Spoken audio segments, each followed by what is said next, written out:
If you've been following me here in Catherine's garden, I have been propagating my hydrangea bush, and they are doing very, very well. I just wanted to give you an update on them.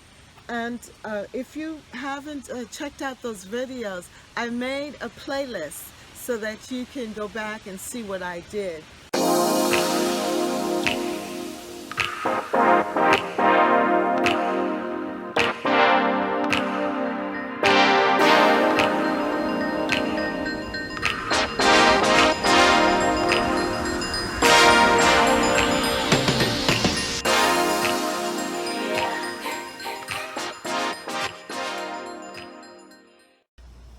Hello, good morning, and welcome to Catherine's Garden. It's so good to be here with you today. I hope all is well with you. I hope that you have been experiencing a wonderful August, because right now we're in the middle of August 2020, and boy has it been amazing, but also interesting this month. So we've been thinking about being more self-reliant, self-sufficient, self-determined in our gardens, actually pushing for a homesteading kind of lifestyle or thinking. And one of the ways, though, of doing that is by growing your own food. So I've been talking about the garden in terms of food and harvesting of the different vegetables, and it has been quite exciting. My harvest for today.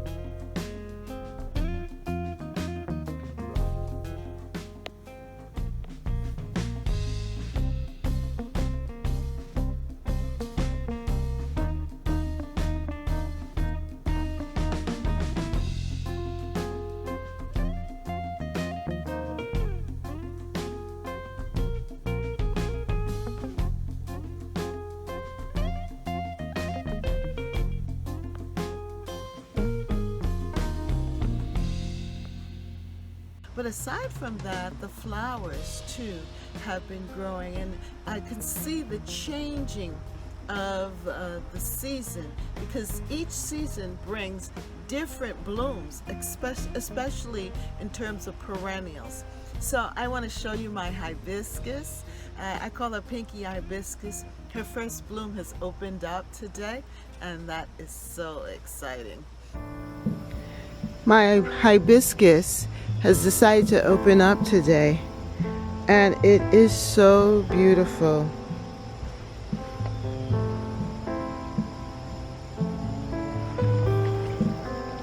I love the color.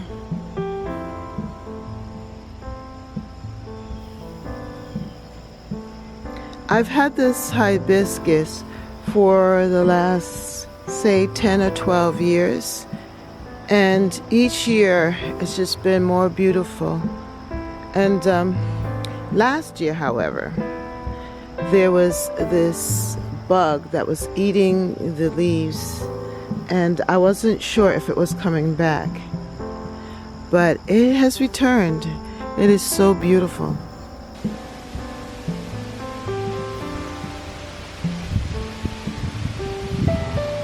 This is what it looks like. Bulb starts off small like that, and then it develops.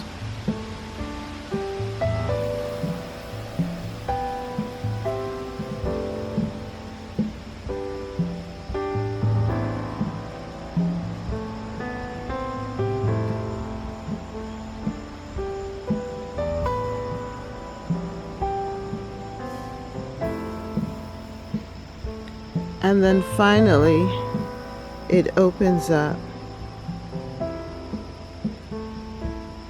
to this beautiful bloom.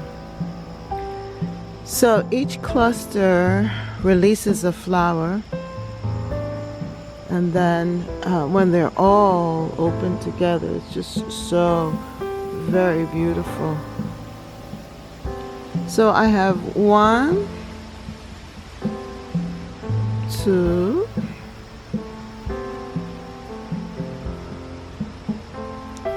3,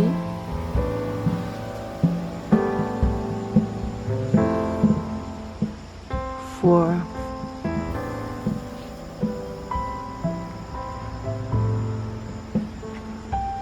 and the one over here, 5 that I can see. It's going to be really nice when they're all opened at the same time.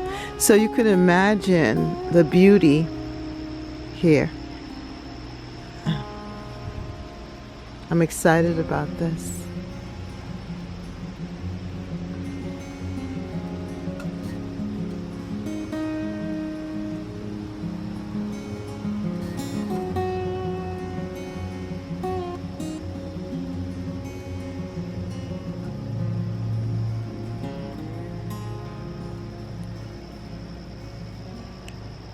And then also I'm starting to see little squash developing on my butternut squash vines. And I was wondering what was happening with that. But I think the dry weather has affected the vines. But now with the change of weather, we're going to start to see more fruit, hopefully, on the vines. At least I'm keeping my fingers crossed for that. And then also in the front garden, I've noticed that the kale is doing well. My dinosaur kale, it looks so much more healthier than before. So whatever was eating it, I guess it stopped for now anyway. I'm hoping that I would get some form of squash from this grouping of leaves and flowers from the squash plant.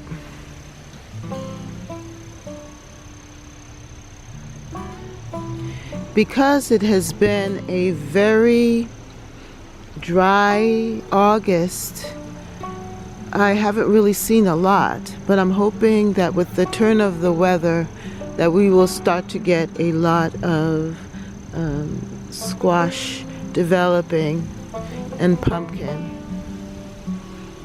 in the garden. Yes, we need them to develop. So let's take a look over here where I planted them. Usually in this area they trail, and I love the big leaves.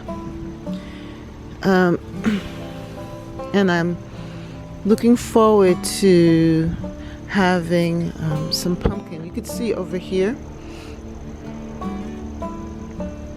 it trailing, and we see the flowers, but I don't really see the pumpkin or squash forming. Hopefully I will be pleasantly surprised.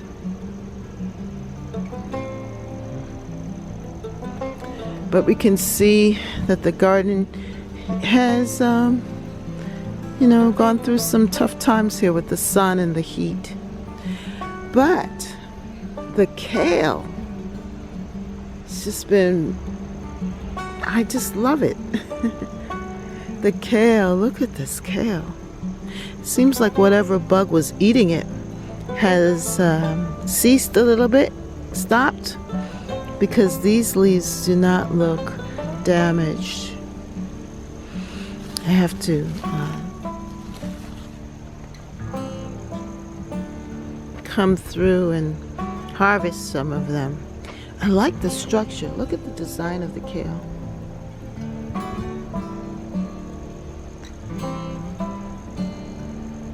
Very, very different, very pretty.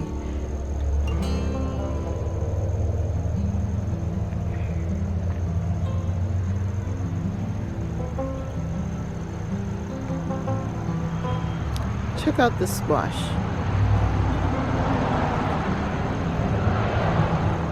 It's just trailing through the bee balm.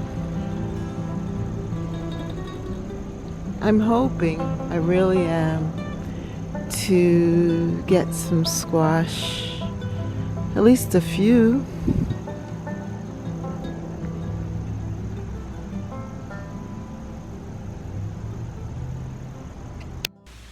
I'm just admiring the changing of the colors of the hydrangeas. You're going to see them turning more into a fall coloring, more of the rusts, the maroons, the magentas, and it's really beautiful to see the transition. Even though I'm going to miss summer, I do love the four seasons, and so we're heading into that. The garden is starting to have signs of fall. The summer heat has been so rough on them, but the fall perennials are starting to open up. You could see that here with my sedum.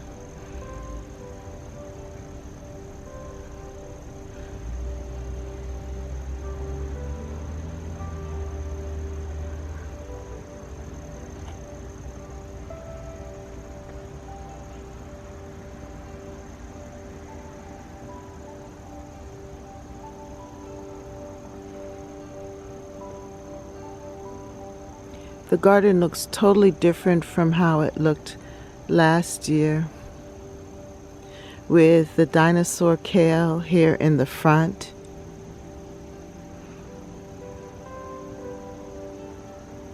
The zinnias.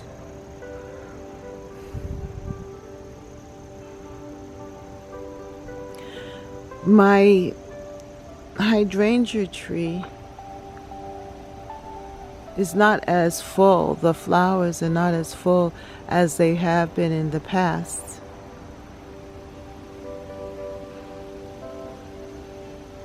It's different.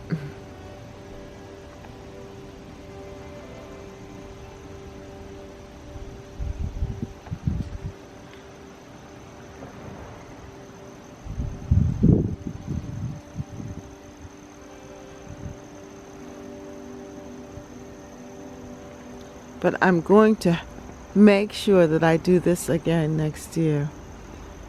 Plant these zinnias here because they are the highlight of the garden. I might try to save some of these seeds. As you can see now here, this is the white one or creamy one. And I am going to see if I can save these seeds and plant them for next year.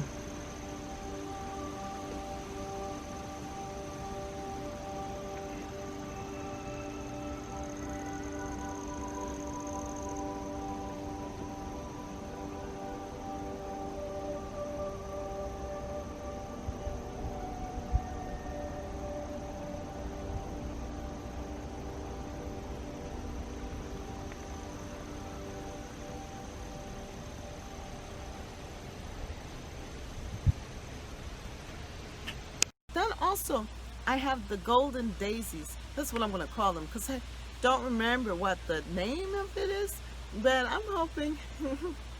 I just love them. They're so pretty and bright. They have such a beautiful yellow spotlight effect, and it draws your attention deep into the garden.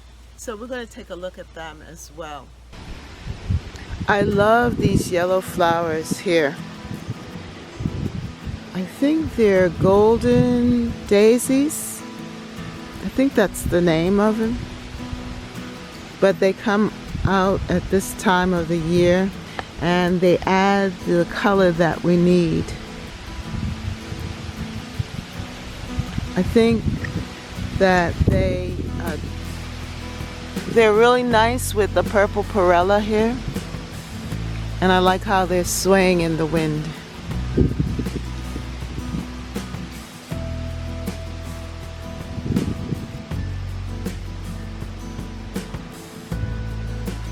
The bees love it too.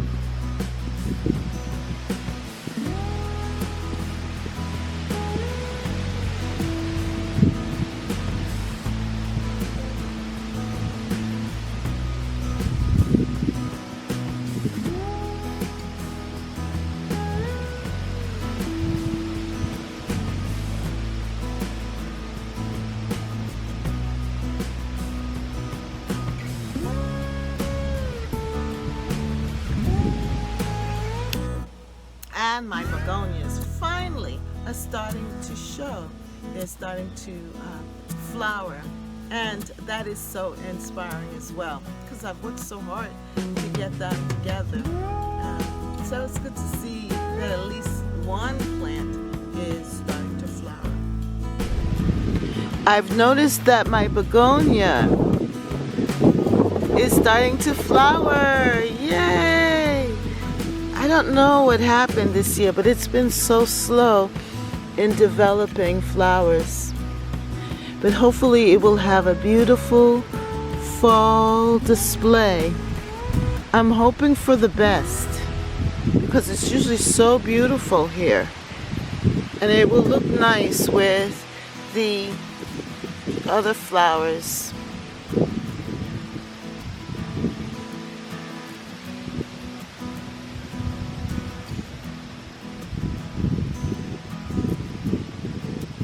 It's been so dry, but I think we're going to get some rain soon, so things will perk up.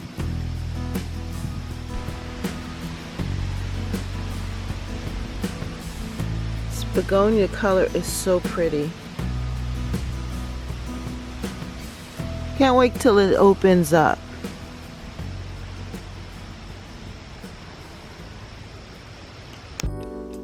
You know, with the garden, things shift and some things come in, some things don't.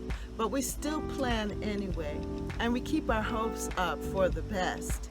And sometimes we have surprises. The things that we thought wouldn't grow, wouldn't change, wouldn't give us what we're looking for, they do. And I have to say that the caladiums continue to flower, and it's so amazing. They have this little flower that's so unique, so different. So I'm going to show you that as well.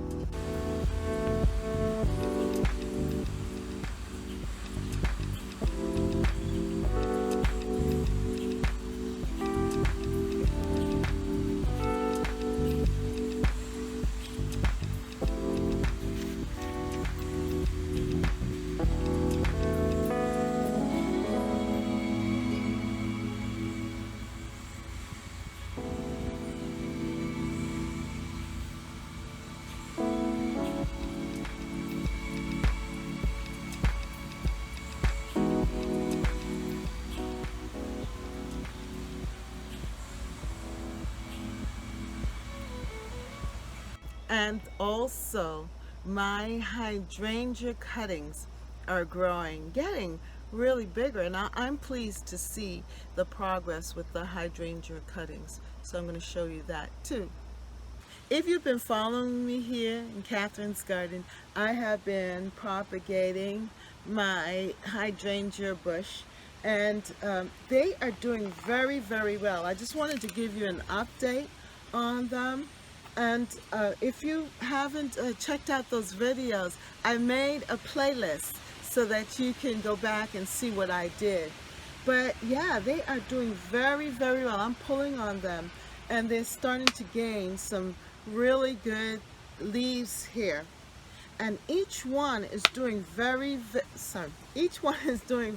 well here. Let me see if I can just pull a little closer so that you can see what I'm talking about.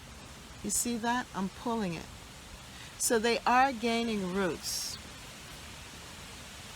And they're getting some fresh new leaves here.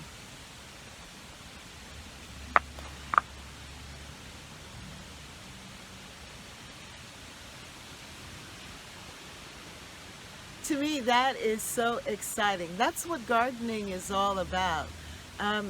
Having an idea and recreating, producing, and expanding your garden. And that's part of the joys of the garden. So I wanted just to update you on this, that you can see my hydrangea shrubs are doing very, very well here. I may just leave them in this pot during the winter, and then in the spring pot them out into other pots, because they seem so happy here. The other thing that I want you to know is that I was listening to Cheryl's Organic Garden. She has a live talk, and she was on, and she was saying that it's good to water from the bottom up And that's exactly what was happening in the other part of the garden where I had these sitting, and they happened to be sitting in water.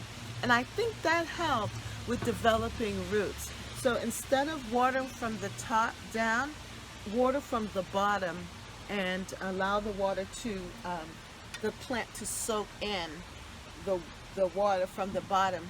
And the roots will have to go down into the dirt. So what I've done is I've gotten a little saucer, a little plastic container, and I've placed the pot in the water like that, and I'm putting it in a protective location so that it has shade, a shaded area, and this way I can monitor it, but then also it won't dry out, because that is important also. You don't want your cuttings to dry out, otherwise that's the end of that. So I hope this little tip helps you as you experiment at this time with propagating plants for your garden. And that way you don't have to continually buy new things, but that you can now add to your plants through seeds, through propagation, through division, dividing plants, yeah. And there are other techniques too. Try them out. And to me, when I do that, I feel like a scientist, So I hope that inspires you as well. And if you like this video then like, share, and subscribe. Comment down below. How is your garden handling August, the hot and dog days of summer? And then how is it transitioning into the fall? Do you see signs of the change of the seasons in your area, in your region? Well, comment down below and let me know. And so thank you so much in advance. If you have not subscribed to Catherine's Garden, then I invite you to subscribe and share my garden with me. I am so thankful to those who have subscribed and who join me and watch my videos. I do appreciate you. And I see that those that are commenting, I'm glad that I can inspire you, because you do inspire me to continue. So thank you. I want to just say thank you in advance.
Thank you. Bye.